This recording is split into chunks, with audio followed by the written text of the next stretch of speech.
Hello, everyone.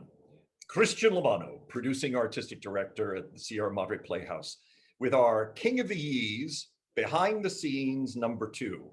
And this one is going to be really special because I get to introduce you to somebody that I have so much respect and fondness for. And that's our director, Tim Dang. Now, you're very familiar with Tim's work.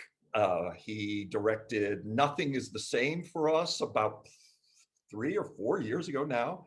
And then, of course, our huge success of the Joy Luck Club in 2019. Tim, it is so good to see you this morning. How are you? Good. Hi, Christian. How are you? I'm terrific. And I am so excited, Tim, that we are getting to do this production after having had to postpone it last year.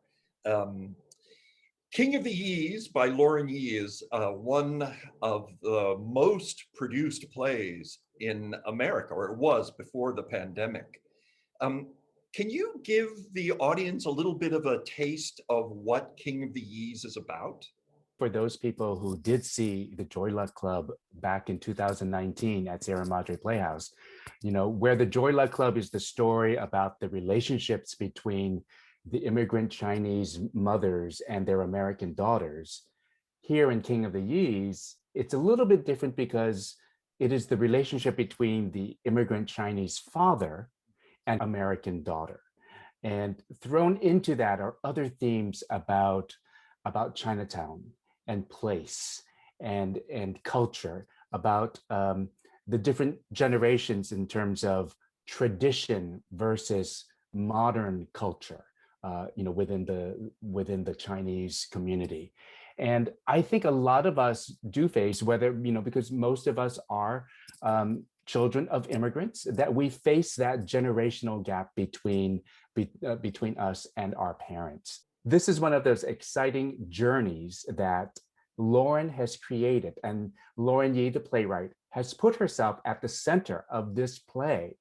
And her relationship with her father is what mirrors a lot of our relationship with our parents. And so what she does is that she creates this fantastical journey through traditional Chinese society and modern Chinese society. And it becomes this mashup of an experience as she goes looking for her father because her father is missing. But it's actually a metaphor where she has actually lost her father or lost her connection to her father. And that's the metaphor of the journey. And it's a really fun yet insightful journey of Lauren as she takes us through Chinatown in San Francisco. One of the phrases that our audience might not be familiar with is the idea of meta theater. And that comes from metaphysical theater.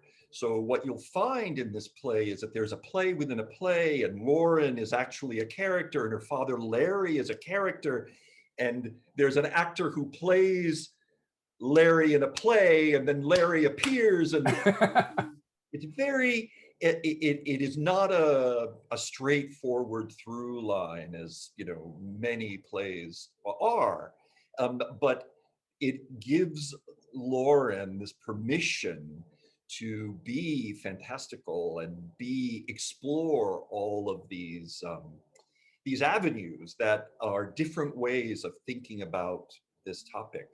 Tim, one of the things that you made me think about is, it is so true for every wave of immigrants that have come here that they've created associations or clubs, and then they find that their children are less involved and their grandchildren not at all.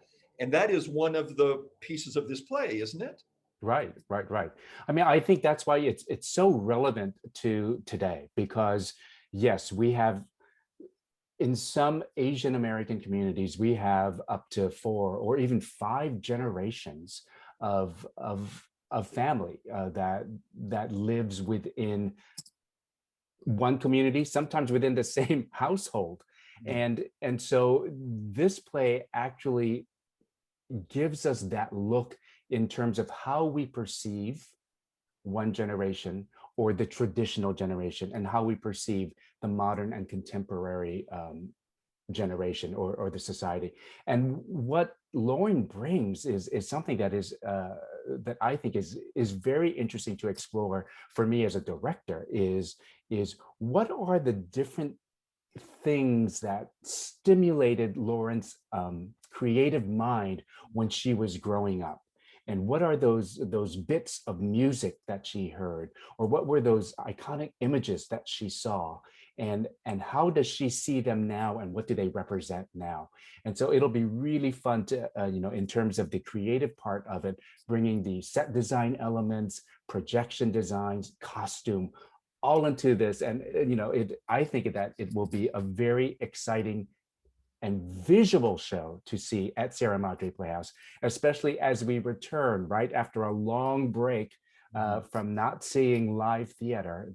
I hadn't really thought about that, Tim, that we are returning indoors with a very theatrical play. King of the Yees uses all of the elements of theater that we have at our disposal, sound and the projections, and of course, that incredibly beautiful set. What I've really loved is the idea that you've brought to the table that Lauren, as a young woman, as a woman raised here in America, her ideas about some of the ancestral Chinese um, history and the ancestors and cultural references are all filtered through her American perception. Right. And so there is a tension between what Larry's view of accuracy would be, or authenticity is maybe a better word, and what's Lauren's reality. Right. And so especially as stories are handed down from generation to generation, that a lot of these stories are not necessarily written down. And Right. so that's where we really need to rely on our parents, and sometimes our parents' parents or our grandparents, in terms of telling us those stories as those stories are handed down. And we as a generation interpret it in different ways than from what our parents or grandparents did. So it's a very lively kind of conversation that happens in Lauren's head. Our commitment to doing an Asian playwright every year. Um, I worry sometimes that people think that I'm chasing a fad, but what I really want people to get is how universal these stories are. We've talked before about how we're both children of immigrants. I'm a first generation American, um, and so Joy Luck Club reminded me very much of conversations I had with my parents, and having read and reread uh, uh, King of the Yees, it's the same thing, Right, conversation right. with my parents. I mean, I remember a lot of the conversations after the Joy Luck Club, and how there were so many participants, in the audience of not just Asian, but from different communities, and how they were saying, well, this is how it went in my family, in terms of our relationship with our parents and all that. And I look forward to that conversation. I think it's those conversations and the continuation of the conversation after the play, that's what makes theater so impactful and powerful. And kudos to Sierra Madre Playhouse and to you for bringing these stories, these American stories, to the stage, and having all of us come see it and have a conversation after the show, where we can talk about our similarities and our differences. But that's what this is all about, right? It's all about understanding each other. Tim, well, let me just conclude by saying how grateful I am to you that you sort of hitched your wagon to SMP. We love having you in the theater. We love watching you work. We love the way you work with actors, and your shows are just always so beautiful and so well considered. So I'm very grateful to you for agreeing to direct this show and just being part of our team.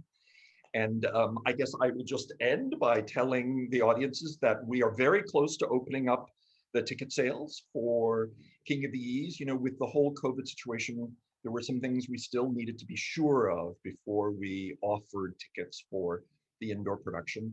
but we are slated to open officially on September 18th with a preview the night before and run through October, officially closing October 17th, but there's always room for an extension. So I hope you'll consider buying tickets for King of the Yees. Come see the work that Tim, along with some really fabulous designers who you will meet over the next few weeks as we're getting ready to launch rehearsals. And we'll see you next week. Thanks, Tim. Thank you.